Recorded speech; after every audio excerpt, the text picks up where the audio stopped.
So, Sean, first part, if you're able to, confirm that the what has been widely thought to be and what Brandon B mentioned, false positives of those players that were tested, that came back with those positive tests yesterday, are back now, and you'll have them on the field today. Is that correct? Yeah, that's true.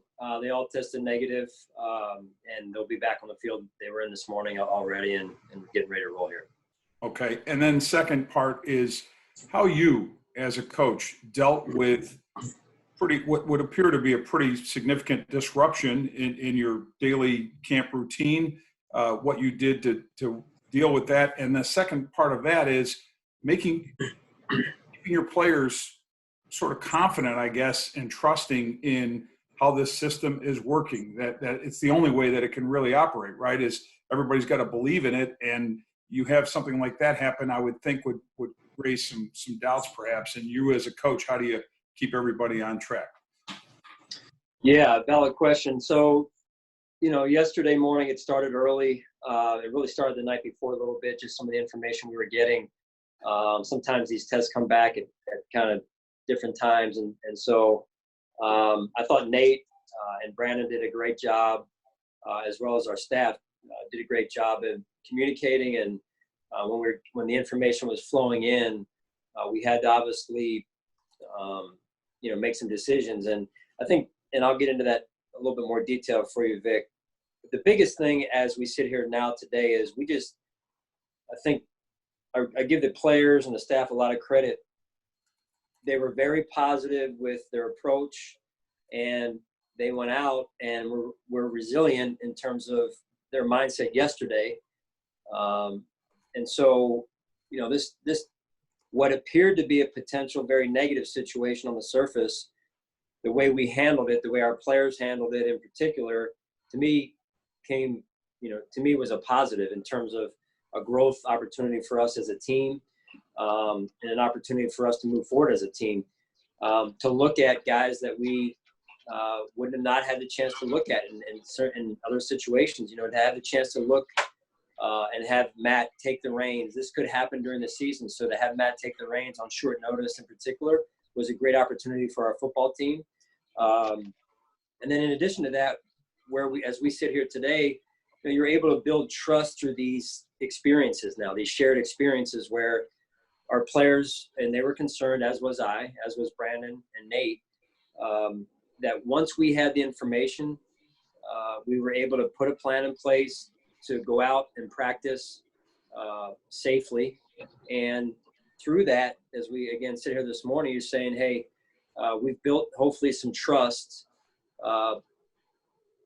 through this experience. It wasn't ideal, but the way we came through it together as a team, I think helps us grow stronger as a football team. And I would say that, just overall, the environment we're trying to build is that this is a safe place, not only medically, but also emotionally as well, so that our players can become the best versions of themselves. And so then the detail of it was, just to give you the boulders, Vic, was yesterday morning we got the information. We decided that it would be the responsible decision to push back our start time until we had the information that we needed to have to make a sound decision, whether we were going to have to close or that we could push back and still execute the schedule, albeit an hour later like we did. So as the information came through during those next couple of hours, we were able to go out and practice. And now overnight, we've got the results of the test back from yesterday on those players that were out yesterday, and they were all negative, and here we sit this morning. So in a lot of ways, and not to mix a serious situation with another situation, but when the schools push back their start times when there's snow, because people need more information on how the roads look, that's kind of what we did. We pushed it back to get some critical information in our hands to make a better and more well-educated decision. Thank you very much, Sean. Yeah, sure, Vic. Hey, Sean, Sal Majorana, how you doing? Good, Sal. Good. Hey, this whole thing that happened yesterday, has this perhaps reopened the conversation about you may have to potentially quarantine certain players, especially the quarterback position. Did any of this scare you into maybe rethinking that? I don't think the scare necessarily, it's a reminder, though, more than anything. I think just overall to myself, to our football team, this can happen in a hurry, and it can, as we discussed yesterday as a team, it can take a big chunk out of your football team or your staff. And because there were not only players involved, but also staff members involved. So, it's a great reminder and a great lesson for us. And like I said, as you saw yesterday, we were able to, I think, get some things done in a constructive way in terms of seeing what our football team looks like and how we would handle it too, because it could very well happen during the season. We don't want it to happen, but it could happen. That's the reality of our situation. And if I could have a real quick follow, sorry guys, I just want to get a quick thing about Devin Singletary, if you could. Just, everyone is kind of excited about Zach Moss, and obviously Diggs is the new guy. Singletary remains a pretty important guy. Just give us a quick update on how he's looked and the expectation for him in year 2. Yeah, he's looked good, and he's changed his body composition. Been very impressed with that over the off season here, and he's came back and a year more mature now, and we expect him to continue to raise his game. And I thought he had a good day yesterday protecting the football and getting some yards after contact, and so we'll continue. We expect him to continue in that regard. Thanks, Sean. Yep. Hey, Sean, John Scott. How you doing? Good, John. I was curious if the events of the past 24 hours or so have changed your view or opinion on the process of testing and all of that, and if you've got any sense that your players or even staff members have questioned it based upon everything that's transpired. I'm not sure where you're going, John, with the process of testing, so I can better answer your question. Well, there was lab issues, so I didn't know if your confidence in the process of testing and where it's going and all of that has been shaken at all, or your players have lost confidence in it based upon false positives and all of the, people had to sit out and moving forward with all of that. No, I don't feel at all that our players have lost confidence, nor have I lost confidence in the process that we undertake every day. I mean, we're very fortunate to have that, quite honestly, so that we can come in and do our jobs.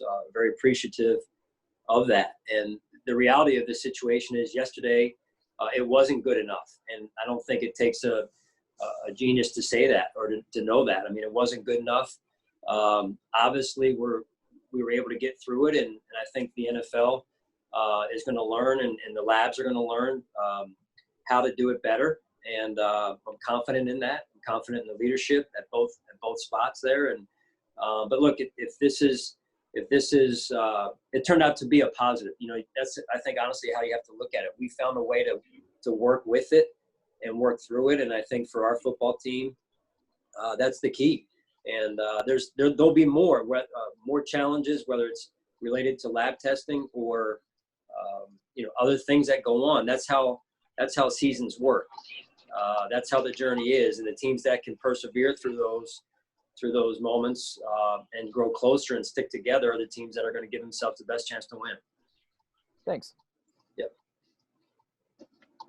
Hey, Sean, Mike Catalana. In the past, in the preseason, I've heard you talk about using those games about communication, about coming out to start the third quarter, all those things. Is there a way to replicate that now as best you can to get ready, especially for the guys who haven't been through an NFL game before? Yeah, we're going to go over to the stadium on Thursday and do the best we can, trying to replicate that, Mike, with you name it, even the things that you've named. I mean, we're going to do some of that. We're going to replicate as much of a game day schedule as we can. We're going to replicate as much of a game as we can, albeit amongst ourselves. And from what they see to what they hear to halftime, clocking out halftime, clocking out what it would be in pregame warm-up so that, our players know. I mean, you always have to, I think when you teach, you have to start from the highest common denominator all the way to the lowest common denominator. In this case, the guys down here are really guys that haven't been with us through through a game yet. And so even you think about Stephon Diggs, well, he has yet to go through a game in our locker room, whether it be dressing in our locker room or how we handle halftime or how we handle our pregame situation. So we need to expose our players to that in a mock run up here so that they're comfortable, or as comfortable as they can be when we turn around for the season here. Great. Thank you. Sure. Hi, Sean. Sal Capaccio. Good morning. Good to see you. Yeah, good to see you too, Sal. There was a thought that, the rookies around the league would be a little further behind this year than usual, without rookie minicamp, without OTAs, all that stuff on the field. I know from some of us observing, looks like your group of rookies, a lot of them have fit in pretty well, and they seem to be maybe even ahead of what we expected. But what about from your perspective? Are the rookies even maybe ahead of what you thought, considering what was going on this offseason, or are they about where they thought they would be? Yeah, the start of that, Sal, is I lost your picture here, but the start of that is really the DNA of the players that Brandon and his staff have targeted to bring in. And that's the foundation. That's really where it all starts from. And then the work that the coaches and the players put in over the offseason in the spring, in particular during the quarantine months there, I think was critical to where they are now. And then the way that our veterans have grabbed a hold of those guys since they've been able to meet and showed the way, leading by example. It's given them, quite an opportunity, and a lot of those guys have taken hold of that opportunity. Thanks, Sean. Sure. Hey, Sean, Matt Perino here. I remember a conversation I had with Julian Stanford in training camp last year, where just watching Tyrel Dotson has kind of, got my memory going. And he said he was so amazed with how quickly he learned so much in so little time. So I'm wondering, how has that year been? He spent most of it on the practice squad last year, but how has he been able to kind of hit the ground running this year, and what have you seen from him so far in camp? Well, I think he's off to a good start. Credit to him and the Bob Babich, our linebacker coach. They've worked well together over this last year. Tyrell, to his credit, has developed not only on the field but off the field, and a lot of times that affects what happens on the field. And so with a lot of runway and a lot of work to do yet, he's off to a good start. But we like we do quite a bit with young players, they have to be reminded that they really haven't done anything yet. He's off to a good start in practice. He's off to a good start in training camp with a lot of work to be done yet. But no, we're encouraged by his progress to this point. Thanks, Sean. Sure. Good morning, Sean. Josh Reed here. Hi, Josh. Good to see you. Is there any update on the severity of Josh Norman? I know that you were kind of waiting to hear back. Just that he's out today. We're just taking it one day at a time. It looks like it's going to be some time here, but we're encouraged by his progress to this point. And the important thing is he maximizes those treatment opportunities, and we get him back as quickly as we can here, and that he stays engaged in what we're doing while he is out. And that's the same for every player that's out. But we'll see how he progresses, and I think these next 5 days will be critical for him. One other question: along the defensive line, you lose Shaq Lawson, Jordan Phillips, Star opts out. What have you seen so far with the new guys? AJ and all the free agents that you brought in. What have you seen as far as them kind of meshing? Yeah, I like Quentin Jefferson and his leadership. I think that's been big for us. He continues to work on getting healthy and staying healthy and strengthening his foot, and I think that's big for us.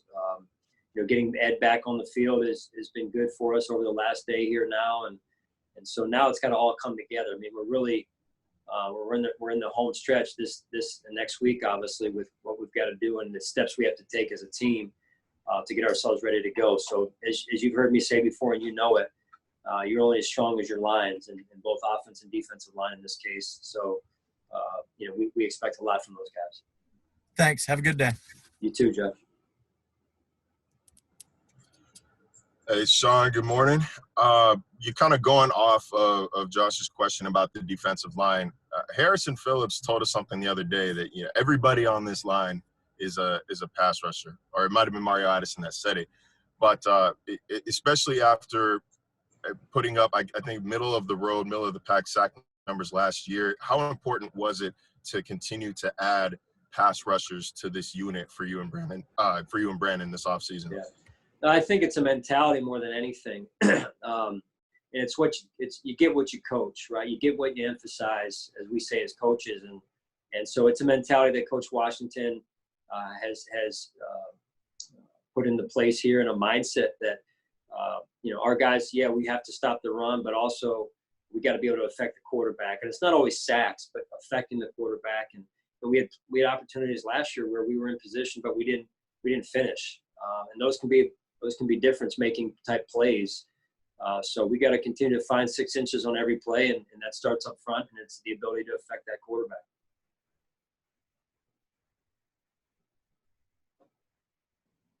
Hey, Sean, Matt Bove here. Hope you're doing well. It looks like you're going to be playing in front of fans at least week 2. The Dolphins just announced that. I guess from a coach's standpoint, obviously you only can control what happens on the field. How do you prepare for games with fans and games without fans, especially if it's going to kind of be a mixed bag? Yeah, look, it is what it is. We control what we can control. I think it's honestly ridiculous that there will be on the surface what appears to be a playing field that's like that inconsistently across the league, with the different away stadiums. But it is what it is. We can control. That's got to be our mindset, and that's how we attack it. Thanks, Sean.